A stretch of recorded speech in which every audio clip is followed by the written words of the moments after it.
தமிழ்நாடு சட்டமன்ற பொதுத் தேர்தலை முன்னிட்டு பூத் கமிட்டி அமைப்பது, கட்சி வளர்ச்சிப் பணிகளை துரிதப்படுத்துவது உள்ளிட்டவை தொடர்பாக அதிமுக பொதுச் செயலாளர் எடப்பாடி பழனிசாமி ஆய்வு மேற்கொள்கிறார். கூடுதல் விவரங்களுடன் இரானுடைய சிறப்பு செய்தியாளர் சுபாஷ், இந்த ஆய்வுடைய முக்கியத்துவம் என்ன?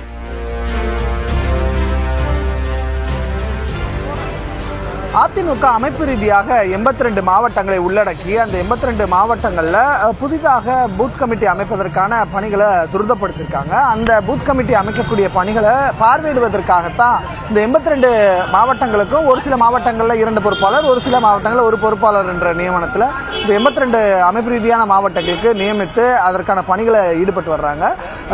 அடுத்த ஆண்டு சட்டப்பேரவை பொதுத் தேர்தல் இந்த நேரத்தில் எல்லாம் அறிவிப்பு கூட வெளியே வந்தால் ஆச்சரியப்படுறதுக்கு இல்லை.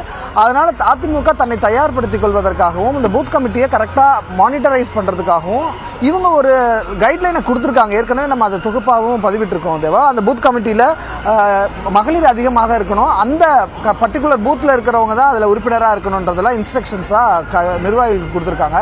அதை கரெக்டா கொடுக்குறாங்களா, அதை கரெக்டா நியமிச்சிருக்காங்களா அப்படின்றது தான் இந்த பொறுப்பாளர்கள் பார்க்க போறாங்க. இந்த பொறுப்பாளர்கள் மிக கவனத்துடன் செயல்பட வேண்டும். அதே போல உரிமை சீட்டு புதிதாக இந்த உறுப்பினர் சீட்டு கொடுக்கப்பட்டிருக்கு, அது உரியவர்கள்கிட்ட கரெக்டா போய் சேர்ந்திருக்கா அப்படின்லாம் பார்க்க வேண்டியது இருக்கு. ஆகவே அது குறித்தெல்லாம் தான் கட்சியின் பொதுச் செயலாளர் எடப்பாடி பழனிசாமி தலைமையில் மூத்த நிர்வாகிகளாக இருக்கக்கூடிய KP முனுசாமி, நத்தம் விஸ்வநாதன் உள்ளிட்டோரும் இந்த ஆலோசனை கூட்டத்தில் பங்கேற்றிருக்கிறாங்க. தேவையான அனைத்து அறிவுரைகளும் அவர்களுக்கு வழங்க இருக்கிறாங்க. கட்சியில் இருக்கக்கூடிய குறிப்பாக மாவட்ட அளவில் இருக்கக்கூடிய பிரச்சனைகளையும் இந்த பொறுப்பாளர்கள் அட்ரஸ் செய்து தலைமைக்கு சொல்லணும், அல்லது அதுக்கு தீர்வு காணக்கூடிய நடவடிக்கைகளில் இறங்கணும் அப்படின்ற முழு விவரத்தையும் இன்று நடக்கக்கூடிய இந்த ஆலோசனை கூட்டத்தில் அறிவுரையாக அவர்கள் இந்த மாவட்ட பொறுப்பாளருக்கு வழங்க இருக்கிறார். ஏறத்தாழ 100 பேர் பங்கேற்றிருக்கிறாங்க இந்த ஆலோசனை கூட்டத்தில். விரிவான தகவலுக்கு நன்றி சுபாஷ்.